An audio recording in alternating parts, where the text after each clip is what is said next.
اعوذ باللہ من الشیطان الرجیم، بسم اللہ الرحمن الرحیم۔ آپ کی خدمت میں تیسرا سپارہ شروع کر دیا تھا اور 257 آیات تک اس کا ترجمہ اور مختصر تفسیر بیان کر چکے ہیں۔ اعوذ باللہ من الشیطان الرجیم۔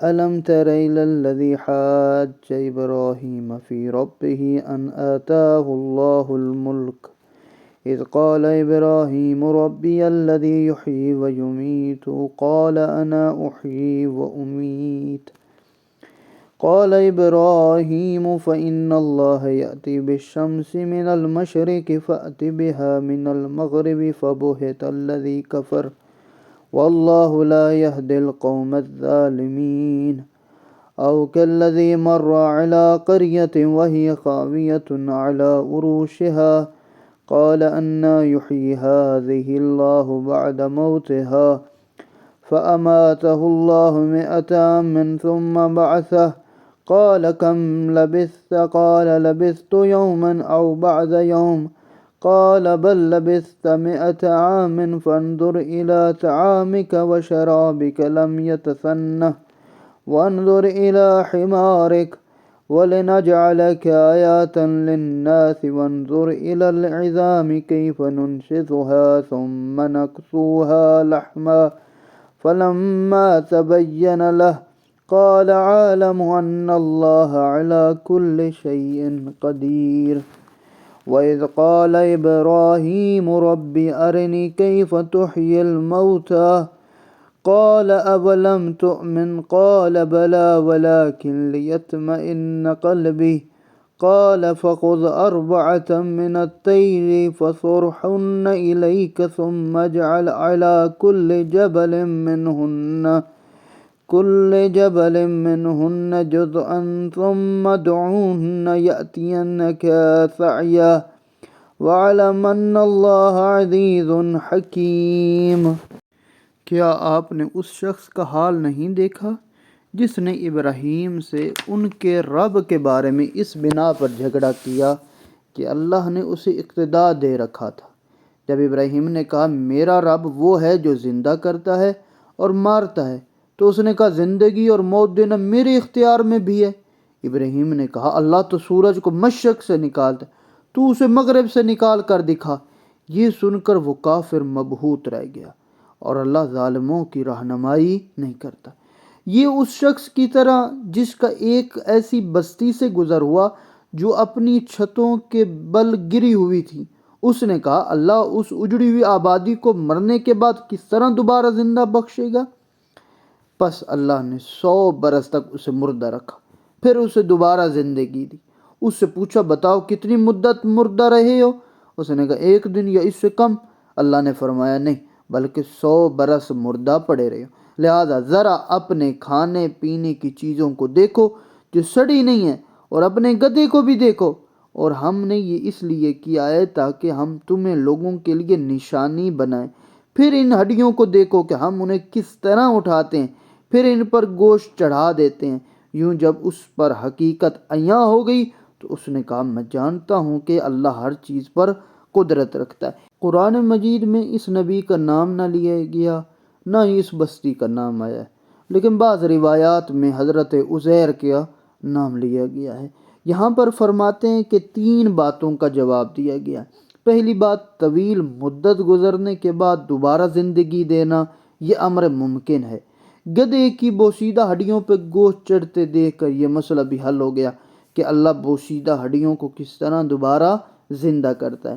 تیسرا، کھانے کی چیزیں سڑے بغیر محفوظ رہنا بھی بتاتا ہے کہ ایک ہی ماحول میں جو گدھا ہڈیوں کے ساتھ بوسیدہ ہو جاتی ہیں، وہ جلدی سڑنے والی کھانے کی چیزیں 100 سال تک زندہ تازہ رہ سکتی ہیں۔ یہ ذات پروردگار کی طاقت اور قدرت ہے۔ اور اسی طرح وہ واقعہ بھی یاد کرو جب ابراہیم نے کہا تھا میرے رب مجھے دکھا کہ تو مردوں کو کیسے زندہ کرتا ہے۔ فرمایا کیا آپ ایمان نہیں رکھتے؟ کہا ایمان تو رکھ دو، لیکن چاہتا ہوں کہ میرے دل کو اطمینان مل جائے۔ فرمایا پس 4 پرندوں کو پکڑو، پھر ان کے ٹکڑے ٹکڑے کرو، پھر ان کا ایک ایک حصہ ہر پہاڑ پہ رکھ دو، پھر انہیں بلاؤ، وہ تیزی سے آپ کے پاس چلے آئیں گے۔ اور جان رکھو کہ اللہ بڑا غالب آنے والا اور حکمت والا ہے۔ یہاں پر بھی حضرت ابراہیم علیہ السلام کی جو کیفیت بیان ہو رہی ہے کہ میرا دل مطمئن ہو جائے، یعنی ذات پروردگار کے حضور اولی العزم انبیاء بھی یا باقی انبیاء بھی جتنے بھی ہیں، وہ جب دلی طور پر ایک سکون چاہتے تھے اور اپنے ایمان کو مضبوطی دیکھنا چاہتے تھے، اس وقت ذات پروردگار کے حضور دعا کرتے تھے اور ان نشانیوں کو دیکھتے تھے۔ مثل الذين ينفقون أموالهم في سبيل الله كمثل حبة أنبتت سبع سنابل في كل سنبلة 100 حبة والله يضاعف لمن يشاء والله واسع عليم۔ الذين ينفقون أموالهم في سبيل الله ثم لا يتبعون ما أنفقوا منا ولا أذى لهم أجرهم عند ربهم ولا خوف عليهم ولا هم يحزنون۔ قول معروف ومغفرة خير من صدقة يتبعها أذى والله غني حليم۔ يا أيها الذين آمنوا لا تبطلوا صدقاتكم بالمن والأذى كالذي ينفق ماله رئاء الناس ولا يؤمن بالله واليوم الآخر فمثله كمثل صفوان عليه تراب فأصابه وابل فتركه صلدا لا يقدرون على شيء مما كسبوا والله لا يهدي القوم الكافرين۔ پھر فرمایا جو لوگ اپنا مال راہ خدا میں خرچ کرتے ہیں ان کے مال کی مثال اس دانے کی ہے جس کی 7 بالیاں اگائیں، جن میں سے ہر بالی کے اندر 100 دانے ہوں۔ اللہ جس کے عمل کو چاہتا ہے دگنا کر دیتا ہے۔ اللہ بڑا کشائش والا دانا ہے، یعنی اس کو وسعت کرنے والا ہے۔ ذات پروردگار نے ایک بہت ہی خوبصورت بتایا ہے کہ جو بندہ بھی صدقہ کرتا ہے، راہ خدا میں خرچ کرتا ہے، اللہ اس کو دگنا ثواب دیتا ہے۔ جو لوگ اپنا مال راہ خدا میں خرچ کرتے ہیں، خرچ کرنے کے بعد نہ احسان جتاتے ہیں نہ ایذا دیتے ہیں، ان کا صلہ ان کے رب کے پاس ہے اور انہیں نہ کوئی خوف ہوگا نہ وہ محزون ہوں گے۔ یہاں پر بھی ذات پروردگار نے ارشاد فرمایا کہ کسی کی عزت نفس کا خیال رکھا جائے۔ اگر آپ نے مال دیا ہے، کسی کے اوپر احسان کیا ہے، تو غصے میں یا آپ عام حالات میں اس کو مت جتائیں کہ میں نے تم پہ احسان کیا ہے، تم نے یہ کیا ہے، نہ اسے تکلیف دیں کسی مصیبت میں یا خوشی میں اس کو، یا غصے میں آ کر اس کو تکلیف دیں کہ میں نے تمہیں یہ کیا، تم نے یہ کیا۔ کہا ایسا نہیں کہنا چاہیے۔ پھر فرمایا نرم کلامی درگزر کرنا اس خیرات سے بہتر ہے جس کے بعد خیرات لینے والے کو اذیت دی جائے، تنگ کیا جائے۔ اللہ بڑا بے نیاز، بڑا بردبار ہے۔ یہ بھی بہت بڑی ذات پروردگار نے مسئلہ حل کر دیا کہ نرم کلامی، اچھی گفتگو، اس کو معاف کرنا، یہ بہتر ہے کہ انسان خیرات کرے اور پھر اسے تکلیف دے۔ کہا یہ نہیں کرو اے ایمان والو۔ پھر فرمایا کہ اپنی خیرات کو احسان جتا کر اور اذیت دے کر اس شخص کی طرح برباد نہ کرو جو اپنا مال صرف لوگوں کو دکھانے کے لیے خرچ کرتا ہے۔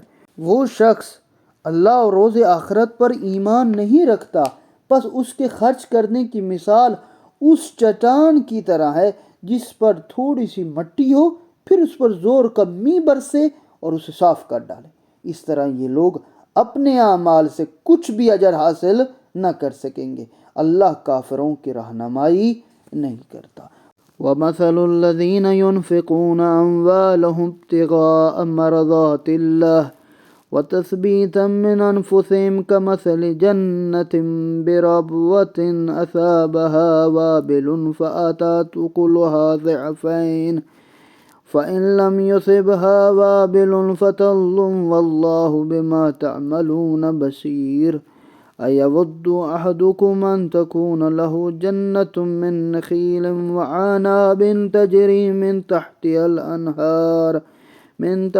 الأنهار له فيها من كل ثمرات وأصابه الكبر وله ذرية ضعفاء فأصابها إعصار فيه نار فاحترقت كذلك يبين الله لكم الآيات لعلكم تتفكرون۔